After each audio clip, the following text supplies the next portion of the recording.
All right, hello everyone, and welcome back to the daily update on my 1000 days challenge. This is day 97, so let's get things started.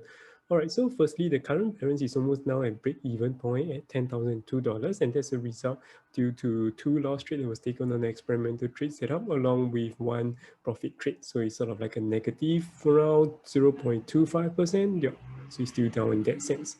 All right, and more importantly, in terms of the market update, was very interesting last night, even though the US election has yet to close or yet to come to a clear conclusion yet. It seems that the market is looking really strong. You will see that even though the market structure you see is only a transition from bearish to neutral, it's more so because there wasn't a clear distinct higher low per se. You can see over here the S&P 500, but the bounce was actually very strong, even though there's some sort of resistance being seen. And similarly, Nasdaq, actually the tech stock was leading with a nice gap up and looking rather strong as well. That said, it's still looking some sort like a triangle pattern is likely to form with a lower high and a higher low that's being formed in the bigger picture of things. As for ASHR and KWEB in the China market, it looks really bullish like what I mentioned.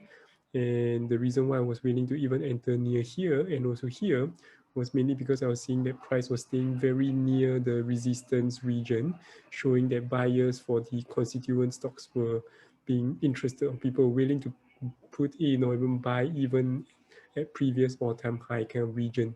So there is something to, yeah, it's something to take note of. And similarly for KWEB, there's a very nice breakout that took place. So I would see that potentially today we could see even further spike up, especially for KWEB, simply because there wasn't, this is the all-time high from my understanding since this was being mapped out, but I'm not too sure if previously it actually had a lower low. It depends on, yeah, it started only out in 2013. So potentially there was a higher high back then, maybe in the tech stock as well. So that's something I need to check it out. All right, and more interestingly, on Bitcoin, it has a nice breakout like what I mentioned yesterday. Actually hit the first target now, so I'm still trailing my stop loss and selling my stop near my first target. And thereafter, I will take partial profit and continue to trail upwards with a tighter trailing stop loss. As you can see that right now it's actually exploding exponentially, and key reason is like what I mentioned here was a very nice consolidation pattern here on the 4-hourly chart, like what I mentioned, with higher highs and higher highs, higher low and higher low. So that was very key, distinctly clear that if it does happens on the third time and breakout like what I mentioned yesterday, I will enter on a long setup, which I already did. So I enter upon here, and now I'm ready in this trade with this type stop loss, with this low as a buffer in terms of stop loss wise. So it's almost about to hit 1:1.5. So upon doing so, what I typically would do is at least take some profit. And then after that, I'll trail tightly with at least this 20 exponential moving average. Yeah.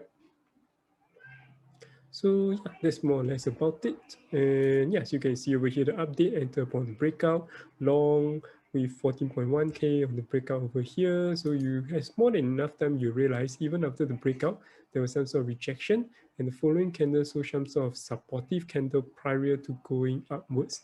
But this kind of parabolic move, generally, I do not know how high it can go, but what I do expect is that when generally you have a parabolic move like this, you generally do get some sort of resistance, even though rejection like over here. But even then, you can see that even though there was a rejection, price accumulated near the resistance region and it didn't become a resistance as well. So that's something to bear in mind, that when things go bullish, it can really be bullish. So for me, I'll just put a tight trailing stop loss potentially if I've taken over here. Then only when price goes below, potentially I'll be closing my trade here or potentially over here. So yeah, either way, that's fine. And then I re-entered my trade somewhere along here and will right continue up to the upside. Yeah, otherwise, that's more or less the update I have for you guys today.